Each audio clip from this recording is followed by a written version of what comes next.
Now we will be on time, 1 o'clock. I'll give more time for discussion. So this is about policies and programs for the attainment of gender equality. See, what we have seen is why gender equality is important, and what is the relationship between gender equality and sustainable development. So we will see, I gave first statement is why gender is a development issue. So why gender is a development issue? Development, you know what is development? Development aims to change people's lives individually and collectively. So established social structures or institutions have gendered dimensions which will influence the process and impact of development. See, I was telling that gender is a social construct. So the institutions, they shape the gender roles and gender responsibilities. And the social institutions are the family. Institution does not mean that only physical structure. So family and the traditional authority, traditional systems and institutions of modern government, that is district level and parliament and all, and economic structures, labor organizations. So both formal and informal. So all these things, they will influence the people's life. I mean, they will influence their role in the economy. So gendered aspects of individuals and social lives are work. So work, you have productive work and reproductive work. Reproductive work does not mean only producing babies. Reproductive work includes taking care of the sick and other responsibilities. So, and that is gendered, generally taking care is the responsibility of females, and whereas productive work, which is paid, is the responsibility of man. So similarly, access to and use of social services, access to use of power, livelihood, they all are gendered. So because of that, it is a development issue. So here this matters actually. Established social structures and institutions have gender dimensions. So these dimensions influence the process and also the impact of development. So that is why we need to, that is why gender is a development issue. See, Naila Kabir's, some of you must have been aware of this Naila Kabir's framework. So she has given this framework. Naila Kabir has Reverse Realities is one great book. If anybody is interested, I think it is available online also. It is suppose. Yeah. So Kabir's framework is this. Where is this? Why it has gone?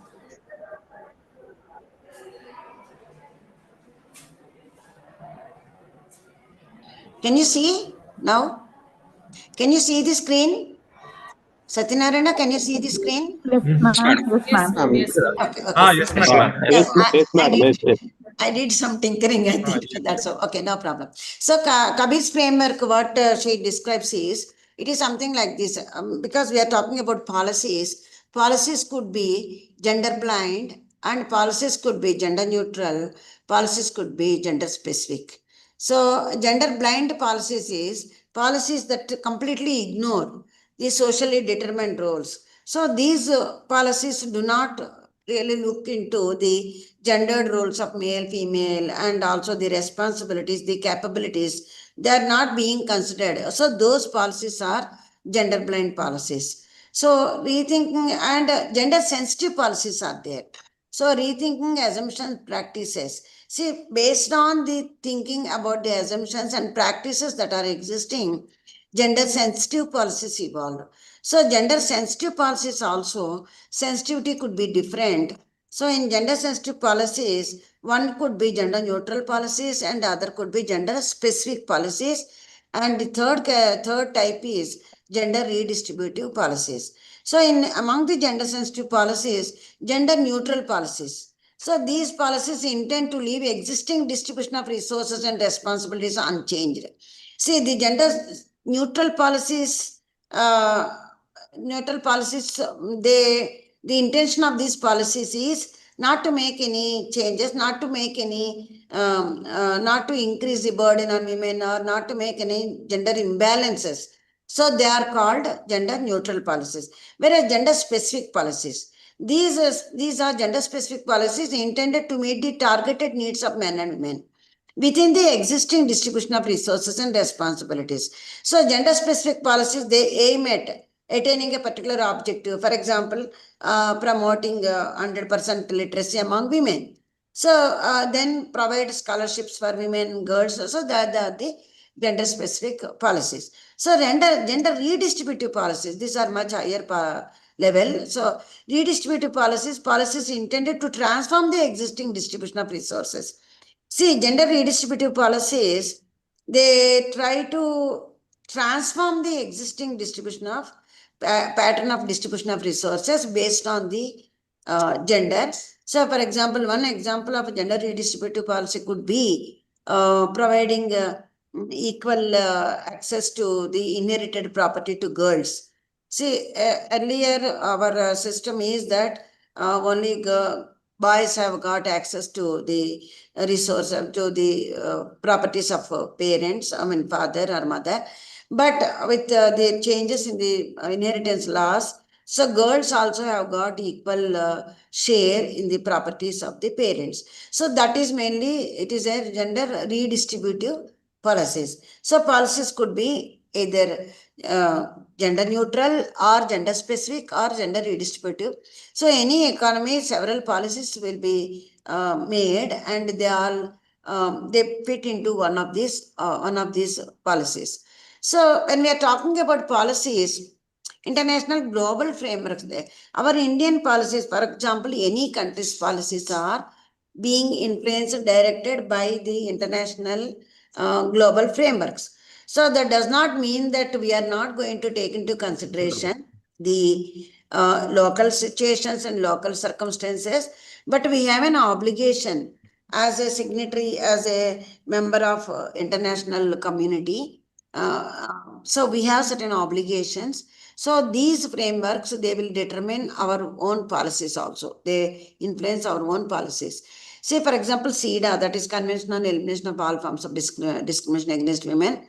So this policy, mainly legally, India is also signatory for this.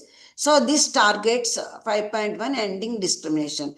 See, what I did was, I tried to put the policies and what are the key features of it and which target it affects in the sustainable development goals. Out of the 5, SDG 5 is gender equality. In that, what are the targets? Similarly, Beijing Platform Action. So Beijing Platform Action, important features is, it's a comprehensive agenda for women's empowerment in 12 critical areas. So Beijing Platform Action stresses on the access to education, health and economy. So those are the things, and they are linked to the target 5.5 and 5.A and C. So similarly, UN Women Flagship Program. So these are, you can go through them in leisure. So these are some of the, what I want to impress upon you is that our policies and programs are in accordance with the international commitments and international, as a signatory of the international organizations. So these are national policies that have integrated gender within the sustainable development goals. See, in the Indian context, we have a national policy for women. It is, people say it is draft 2016, and Beti Bachao program and POSH, maternity benefit, Stand Up India scheme, Janni Suraksha Yojana, all these are some are policies, some are programs. So they all they are all relevant to the sustainable development goals, one or the other. Within this SDG 5, they all are aimed at attaining some of these targets. So, National Policy for Women, it focuses on health, education. I will come to that a little bit later. So, all these are the policies and programs. See, programs will come from policies. See, policy itself doesn't mean anything to people, to you and me. So policy will be a policy document. So policy gets operationalized through programs. So programs are through programs, it is possible to attain whatever we want to, whatever is targeted. So similarly, mapping of SDG 5 targets. Here I have given in detail what it is. 5.6 and all form of discrimination. Within the SDG 5, 5.1 is end all forms of discrimination. So the policy is it is in accordance with the CEDA and Beijing platform, and the description is it sets legal standards, and similarly elimination of violence against women. This is another target. So this target also is in accordance with the UN Women Safe Cities, POSH Act, and all this. So the objective is it is a safe spaces and workplace protection. There are several uh, interventions for this, and similarly elimination of harmful practice, child marriage, etc. So this is a legal prohibition and awareness campaign. Child marriage, against child marriage, creating legal awareness and legal prohibition. So those are aimed at it. And similarly, recognize the value of paid and unpaid care work. So this is in accordance with the ILO convention. So in India, we have paid maternity leave, child care facilities, fiscal measure to reduce the unpaid work. Efforts are there, still nothing concrete. But paid maternity leave is there. That is again in organized sector. There are several positive and negative aspects are there. I will come to that. And ensure women's full participation and leadership. This is also another target. So to achieve this, we have quota system in Panchayat Raj institutions, and recently in some in Parliament also we got women have got 33% reservation, which is yet to come to practice. I mean, next elections we will know. It is also accepted. And then ensure universal access to sexual and reproductive health and rights. This is also another target.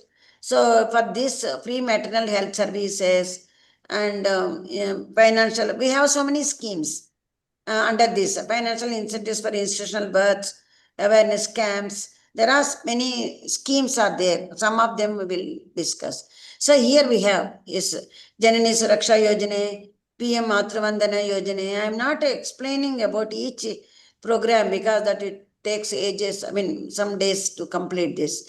So national under national health mission and all these are there. And equal rights to economic resources, property and finance. This is another thing.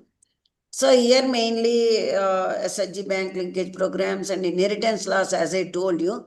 So they are mainly for providing equal access and enable the use of enabling technology. Digital India women's entrepreneurship platforms are created. So and tech-based training and a lot of things are taking place, particularly promoting women to use technology and adopt and strengthen policies and enforceable legislation.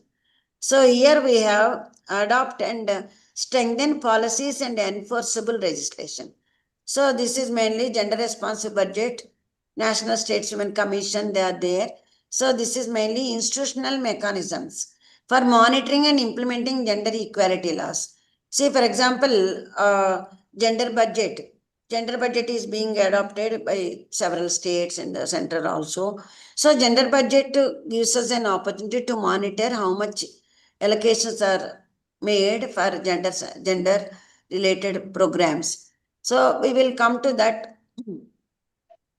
So apart from that, sector specific programs. Gender equality is also advanced through mainstreaming in other sustainable development goal sectors. So one is education, health, economic empowerment, governance. It has been already discussed, and these are sector specific things. And apart from that, there are common strategies across all the policies. One is gender budgeting, because in gender budgeting, allocations take place, and data segregation by sex, that is collection of data sex wise, and public awareness campaigns and legal reforms. So all these are taking place. All these are some of the common strategies that Government of India is adopting. So key aspects of India's gender, I have just summarized them. Like what are the efforts for equality, that is policy situation. So we have constitutional guarantee for promoting gender equality. We have legal provisions. We have national policies and we have schematic interventions. We also have gender education. We also have education sector reforms, and we also have skill development and employment, and efforts for addressing violence against women and political participation. These are the main aspects which Government of India has adopted for promoting the gender equality. So from here you can understand how these things have come about from our international commitments for attaining sustainable development, what are the sustainable development goals, and what policies are, what programs are adopted. So constitutional provisions are there. Of course, fundamental rights says that everybody is equal against equal equality of both men and women. There should not be any discrimination against any citizen on grounds of religion. I think all of you know about this. And constitution are particularly articles of the constitution are specific importance in this regard. And constitution not only asks for equality, but it asks for government to take action. See here, it empowers the state to adopt measures of positive discrimination in favor of women for neutralizing the cumulative socio-economic, educational, political disadvantages faced by them. This is very important. So, Constitution itself authorizes the state to adopt positive discrimination policies. Why we have to go for positive discrimination policies is for neutralizing the cumulative socio-economic, educational, political disadvantages. Women are at a disadvantage because of socio-economic, political, and education. So to neutralize that, state is given responsibility to adopt measures. So that is, and these are other specifics about the each article, and make provision. Yeah, all these are promote justice, equal opportunity.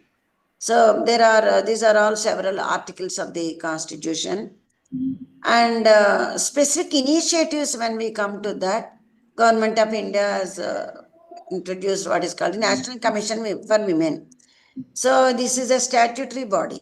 National Commission Women is a statutory body to study and monitor the matters relating to the constitutional legal safeguards. So commission will come into action if anything is violated. So then we also have reservation for women in local. So this is also constitutional, 73rd Constitutional Amendment, 73rd and 74th. So they are given say reservation. Then National Plan of Action Girl Child, National Plan of Action for Girl Child, and National Policy for Empowerment of Women, 2001. So they came out with National Policy for the Empowerment of Women. The goal of this policy is to bring about the advancement, development, and empowerment of women. So, and 2016, this is PIB, Press Information Bureau, they have released that the draft National Policy 2016 was released for the stakeholders' comments. 16 passed long ago, still it is not being implemented. So, National Policy for Women 2016 aims to promote social, economic, and political empowerment of women by eliminating all discriminations. So, then apart from that, we also have schematic interventions. Schematic interventions is nothing but specific areas, like for example, Beti Bachao Beti Padhao program, Mahila Shakti Kendra, Pradhan Mantri Matru Vandana Yojane. So specifically to address newborn mothers, infant children, girl child education, Beti Bachao. So Mahila Shakti Kendra for disadvantaged women, those who are in distress, Mahila Shakti Kendra. So these are some of the interventions. So gender budgeting, because we are economic students, I thought I'll spend a little bit on gender budgeting. So gender budgeting is the most important developments in the 20th. It should be considered as an important development in the 20th century, because until the introduction of gender budgeting, yes, general programs were there, women-oriented programs were there, money has been allocated in each budget, but we didn't have the kind of accountability that came about with what is called the gender budgeting.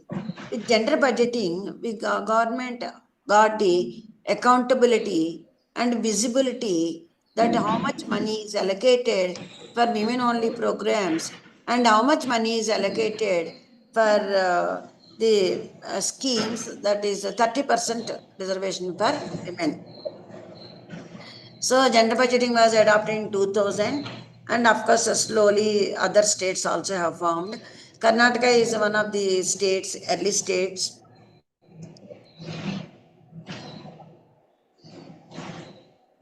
So why we have to give importance to the budgeting is budgets operationalize the policy. For example, the policy is to promote girl child. So allocate more money for the girl child, like that. So budgets operationalize the policy, and budgets impact men and women differently. This is also another premise based on this gender budgeting came out. So when we are talking about budget, we have taxes and also we have what is called revenue. Sorry, taxes and expenditure and debt. Of course, all these three are components of budget. So in taxes, in raising money and also in spending money in expenditure, in both the cases, of course including debt also, in all the three instruments, they affect men and women differently. When more taxes are imposed, the taxes affect men and women differently because men and women have different activities, different sources of income, different employment. There is a lot of literature on this. So, because budgets impact men and women differently, we need to have gender budgeting. And of course, budgets include revenue and expenditure also. But there is more literature happening only in the case of expenditure and tax, differential impact of taxes also. There are some papers, but not as much as expenditure. Whereas in gender budget documents, every year they are being released. In Karnataka also, Fiscal Policy Institute is given the responsibility to prepare the gender budget report. But only expenditure is given importance. This is also another area for young researchers like you from economics. You can also come out with some contributions how to measure the differential impact of taxes on men and women. So as I told you, different programs are now, yeah, education sector. In education sector also, several initiatives are made for promoting the gender equality. National Education Policy prioritizes gender equity in education. It aims at equitable access. So, National Education Policy main key focus is it is mentioned in the policy document that gender inclusion fund. They wanted to have a dedicated gender inclusion fund is proposed to provide equitable quality education for. ಅವಾಗ ನಾನು unmute ಮಾಡ್ಕೊಳ್ತೀನಿ. Yeah, got it. Yeah. So, yeah, there are programs like in the education sector also. NEP also has specific provisions for promoting gender equality. So, residential schools for girls from disadvantaged groups, educational backwards supported under the Samagra Shiksha 2.0. So, all this information is from the Press Information Bureau I have collected. So similarly, adolescent girls education program and a gender sensitive curriculum and teaching. NEP encourages gender sensitive curriculum and learning activities to create a more inclusive, because what is being explained or what is being learned in schools, it remains with the students. So it is important to have gender sensitive curriculum. Slowly things are changing. And similarly, teacher training programs also incorporate gender dimensions in teaching and learning process. So, and support for transgender children, specific provisions include support for community-based interventions to address the barriers to education. So, these are all proposed in the NEP, but how much is happening? I didn't do that much research. One can do. So, and we also have what is called the skill development and employment. This is an important area because what we are seeing is that with the increase in the support to girl child, lot of girls are coming to the education, including higher education. There is an increase in the admissions for girls. More now we find more girls than boys.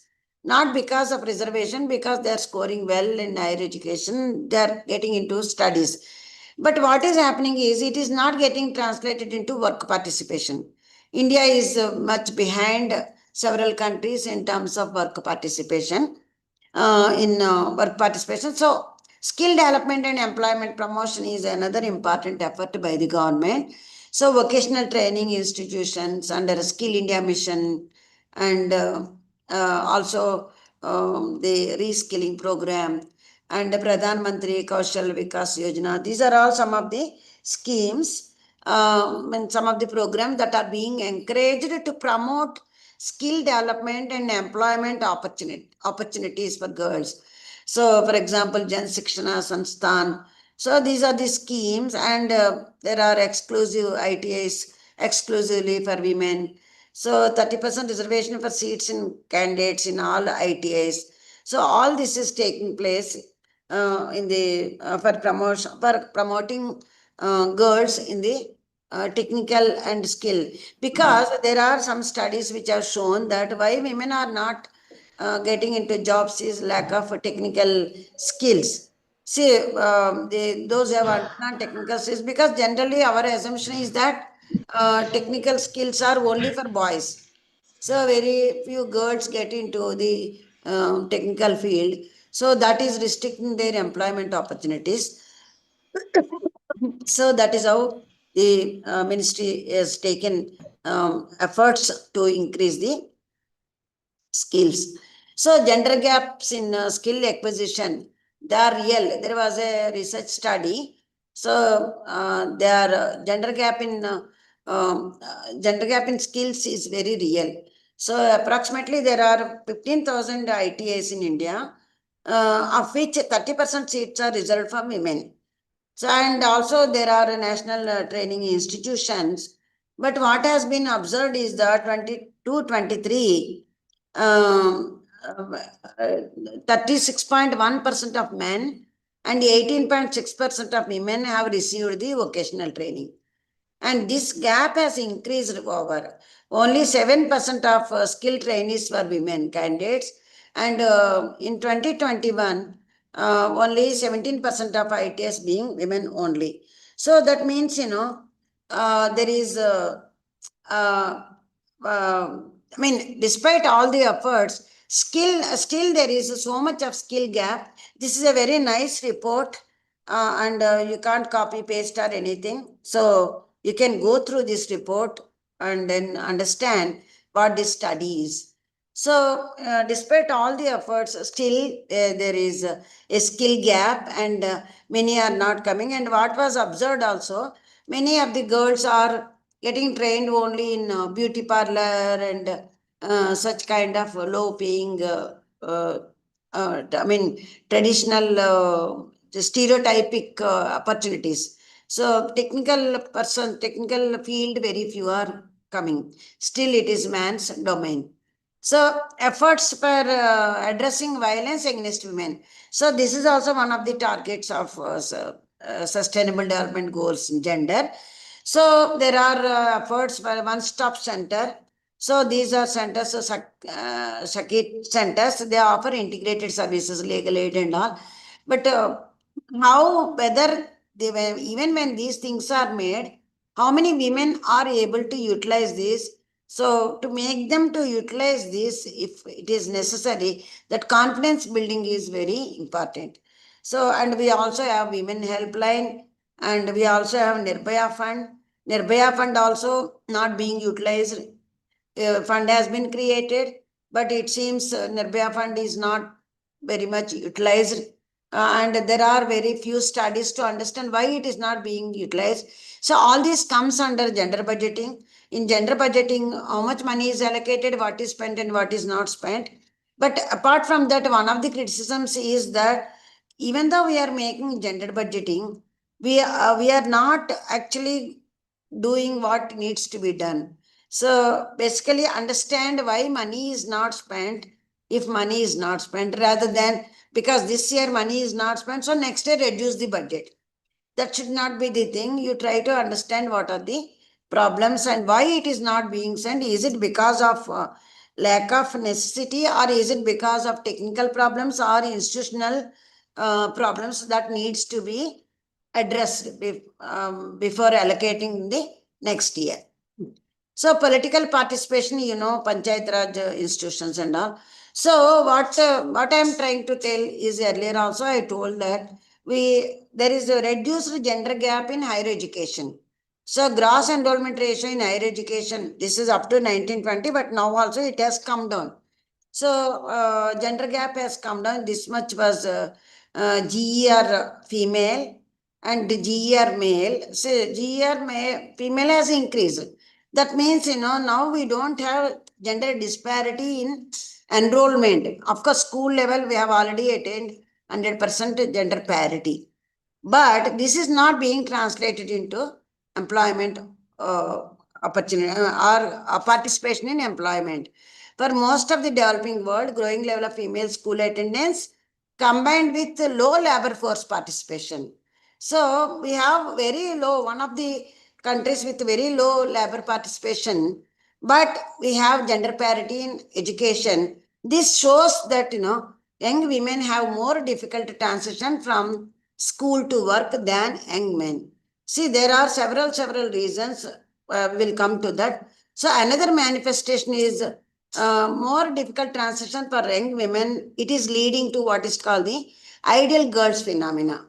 We find that girls, highly educated, technically educated engineers and professionals and post-graduation degrees, they are not going to job. They are not participating, contributing. So this is this has led to the concept of what is called the ideal girls. So earlier, we had the concept of missing women. So now we have the concept of ideal girls, and anywhere between 47% to 72% aged of girls aged 15 to 24 in low income and developing countries were neither at school nor at work. They are called as ideal in household surveys. So 2023, India ranked 127th out of the 146 countries in the global gender gap. I know all of you know about World Economic Forum Global Gender Gap Index.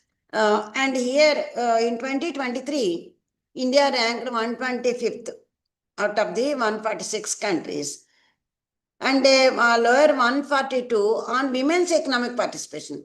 Especially where we are very low is in women's economic participation. See, there are four components in understanding this global gender gap. So in that, in economic participation, we are in 142 position.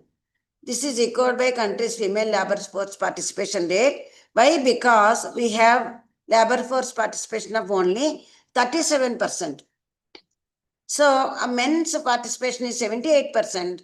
Female work participation rate is only 37%. Means out of 100 girls educated, out of 100 girls, only 37 girls are in the in the economic participation. So economic participation is very low in India. So because of that, also our overall ranking is also very low. So in economic participation, India is at 140 out of 146 countries. 22, 23, up to 22, 23, based on this periodic labor force surveys. So you can see that female labor force participation, urban and rural, this is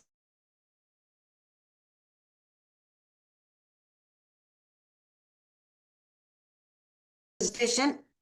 So in rural areas, female participation is very high, 41%, almost 50% are participating. But whereas in urban, you have 25%. There are other implications of higher participation of women in rural areas. I'll come to that. So, and rise in self-employment. One of the reasons is rise in self-employment. See, what it's, yeah. Okay, thank you. Yeah. If I'm handling, I will know that it is Zoom and I should not switch off. And yeah.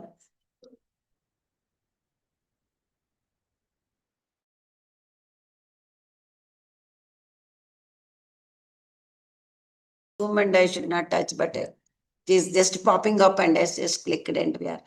So I think you have seen the earlier diagram, no? Earlier, have you seen this? This one.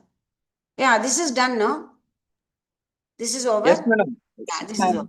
Okay. Yes, madam. Yeah, next. This is over. Yeah, this is about participation, where they are employed and what they are doing, employment and related activities, how much men are involved and how much women are involved.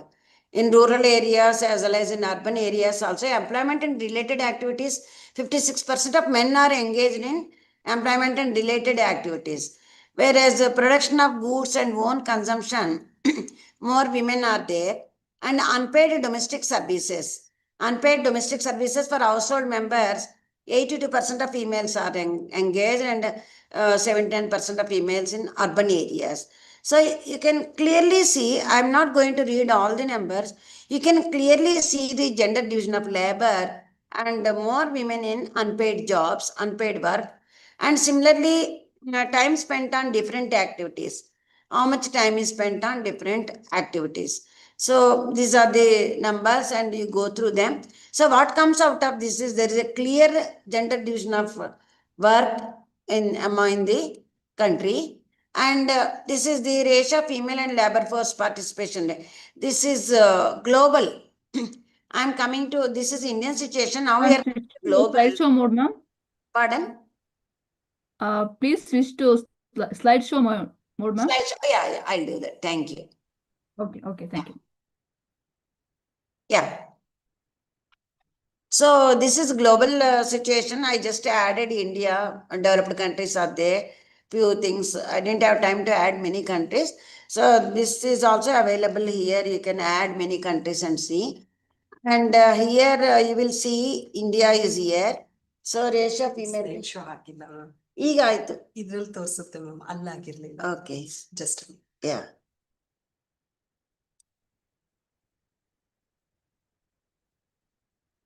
ಮತ್ತೆ share ಮಾಡಿ ಮತ್ತೆ ಮಾಡ್ಬೇಕು. ಅದು stop share ಕೊಟ್ಟು ma'am ಮತ್ತೆ ಇದು ಮಾಡಿ. Oh, stop share. Okay, thank you. So this is where India is. This is ratio of female to male labor force participation rates 1991 to 2023. So there is an improvement, but not really great improvement. We can't really call it as. So still we are at the lowest, except Egypt. Many other countries are much above us. And similarly, female labor force participation rates. This is region-wise. Region-wise, South Asia you will find only 31%. And it is surprising to see that Sub-Saharan Africa, the female labor force participation is very high, in particularly in some countries there, Sub-Saharan Africa, where poverty is high, the female labor force participation is also high. And similarly, this is women is economically active. Share of women in the workforce, proportion of female population, what is plus that is economically active. So, and here also India is only 27%. You will find, of course, these countries rank very well in human development also. This also clearly shows the relationship between the economic participation of women and the human development also. See, Iceland, Sweden, Norway, Switzerland, Canada, they are ranking very well in human development also. Some of you have worked on human development. So, but OECD countries and India, it is only 27%. So, and this is another, and here India is ranking very high. Share of women who experienced violence from an intimate partner. Intimate partner violence became a very, very serious issue in India. And see, it clearly shows in these countries what we have seen. There it is Switzerland, there it is so less, whereas in India it is 15.9%. These are the issues that one has to look at. And time spent on unpaid work. In developing countries, time spent on unpaid work, women spend so much developing countries. Even if you consider yourself in developed country also, in both the developing and developed countries also, more work is by more unpaid work is by women. So, but things are changing, change in gender composition in emerging jobs where women are employed. This is global and not of India. So what we can understand is this is female February 20th, 2018 to 21. This small blue one is the change. This is a little change. So content production, there is some increase, and marketing also you can find some increase, and product development, girls are engaged, women are engaged. But whereas data and AI engineering, there is less development, less improvement in the jobs of females. So gender segregation in various occupation persists. See, what we have seen in the earlier slides is gender segregation of jobs. But this is across all the countries. It's not just only, but among 40 developing countries, the average share of women was the highest among clerks. This is OECD, highest among clerks, followed closely by professionals and service workers and shop. So, whereas in party to developed countries, women are represented among clerks. There also you will find, see, for various reasons. It's not because of not just only discrimination. The social institutions, I'll come to that. There is one diagram. So that prevents women, that prevents girls to go for what is called part-time jobs. Because of that also, flexibility. We girls want more flexibility in their employment. Because of that also, you will find less women in this. See, global gender gap, this I made it some time ago. And instead of comparing with developed countries, let us see our neighbors. This is 21. This is ranking by region 2021. So if we look at our own neighbors, so among the neighbors also, India is in sixth position among 2021, and score is 0.625.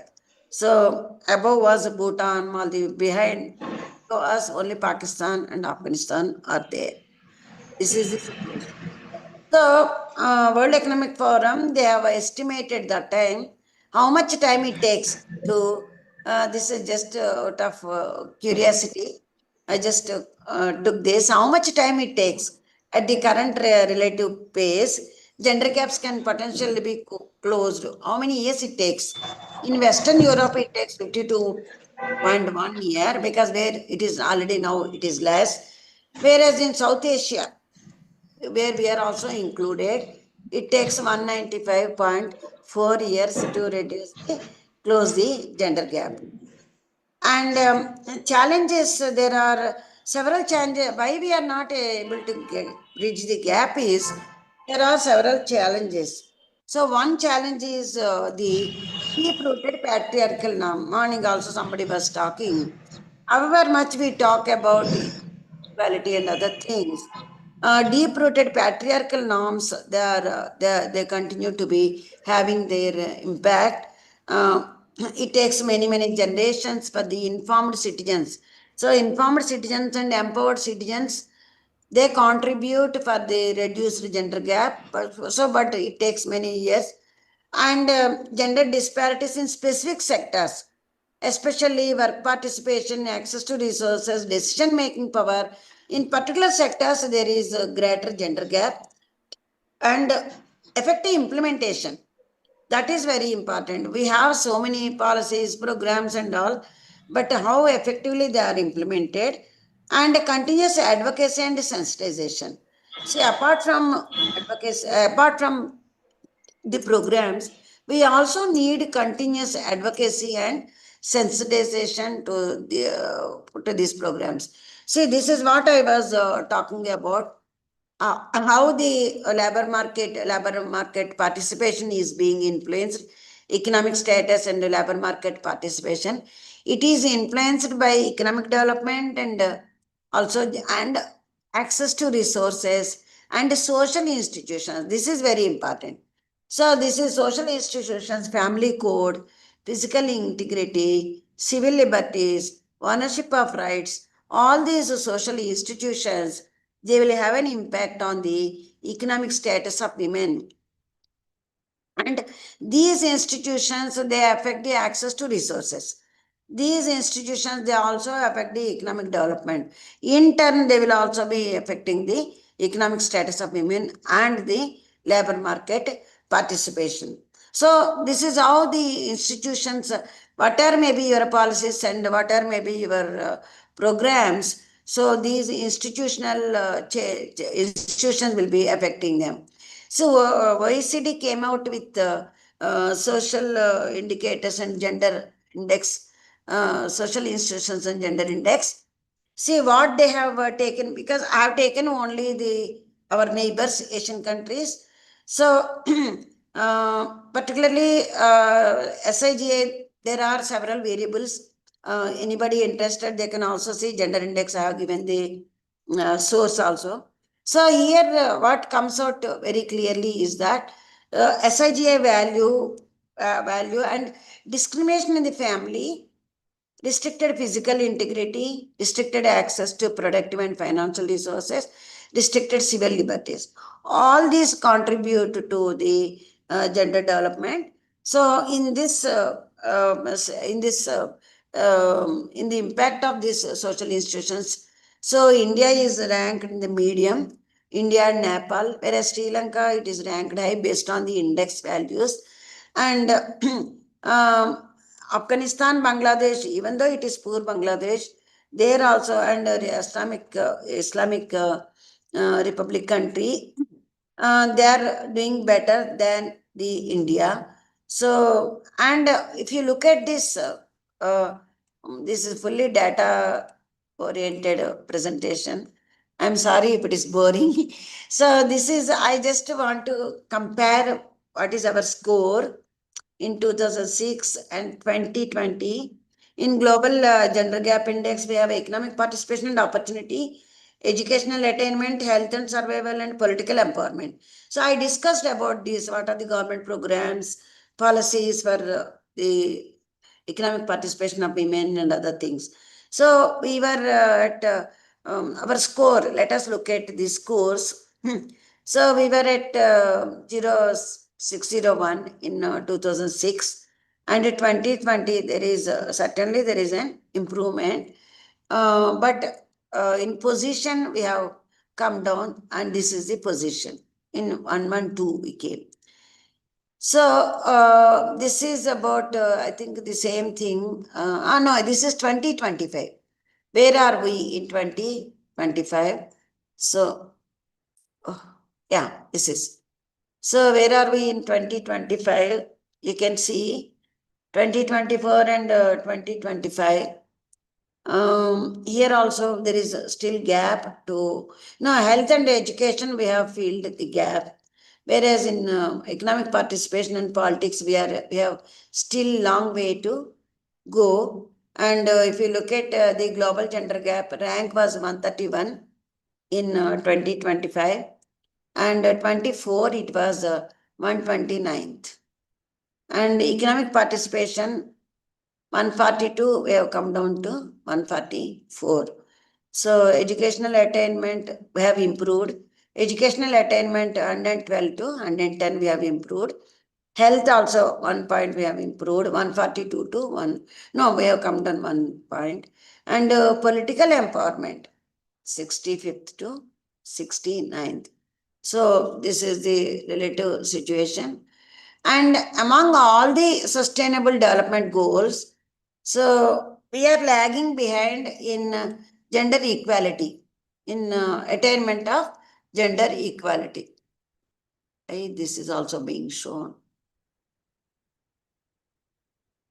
Okay, why I don't want to disturb anything. So when you look at the gender, when you look at the states, this is our India state, state-wise data. This is 2019 and this is 2024. Yeah. Okay. Yeah. So this is 2024. It's not seen. So 2019, we have improved little bit because the red numbers have come down. Because in 2019 we have so many still to be achieved. They have not yet. This red shows that we have not achieved even 50%. And the number of states which have not achieved even 50% has come down relatively. But still, we have still so many red states. See, for example, Telangana, it is just inching. Whereas Madhya Pradesh, Punjab, you'll be surprised to know, Punjab is falling back. If Punjab is a rich state, Punjab, Haryana, and Manipur, Tripura, and West Bengal, Bihar, Assam, Jharkhand, Odisha, Uttar Pradesh. And among Union Territories, Chandigarh, see, it is just inching. Dadra Nagar Haveli is still. So it's very interesting area. One can look at based on secondary data, you can work it out. You can study why some states are lagging, what could be the macro factors. So this is what I'm trying to tell you is that in terms of gender equality, still we have a long way to go to attain the sustainable development goals. See, this gives a picture over a period of time. 2018, 2021 and 23-24. So many states were in red, aspirants less than 50%. So this slowly it has come down. Now we have this belt. This belt completely had to attain even 50%. So this belt is this part and this part. And southern states to some extent, this western part is also to some extent it has attained. So, but still there is so much. So this red at least should become yellow, and this yellow should become achiever, but it may take long time. So this is about the same thing what we have seen in 9 out of 16 sustainable development goals. So what is the situation? 8 states and 1 union territory have not reached even 50% of target. So where we are in this? So this particular lecture is about gender. So 12 states and 2 union territories have not reached even half of the target under SDG 5. So what we have seen is earlier, same thing. So key challenges are poverty and inequality, and absolute poverty, inequality is still increasing. Yesterday only I was saying that India inequalities have increased quite a bit. So health and education, despite life expectancy, issues of malnutrition still they are there. And in terms of sustainable development goal, why I spoke about the other sustainable development goals also, they are all interlinked. So because of that, we need to look at the what is called lagging in sustainable development goal 5 also affects the attainment in other sustainable development goals. So, particularly in terms of sustainable development goal 5, female labor force participation, gender-based violence, access to reproductive rights, they all require urgent and sustained action. And measures for encouraging the participation of women. What are we doing? Are there any efforts in this direction? To some extent, this is also again global maternity leave. And India also, we government is also implementing maternity leave and also the paternity leave. But still it is only in the organized sector, and more women are in unorganized sector which are not following any rules and regulations. So to make it fair, what we should be doing is, yeah. So making it fair, India has one of the lowest female labor. You have seen it, that we have the lowest this one female labor participation rate is very low. low enrollment at all levels, but enrollment is good, but higher dropout rates. In India, enrollment is, we have achieved gender parity in enrollment, but whereas we are lagging in dropout rates are also very high. So what is needed is widen social security. Widen social security and emphasis on skilling and apprenticeship that is happening. So I think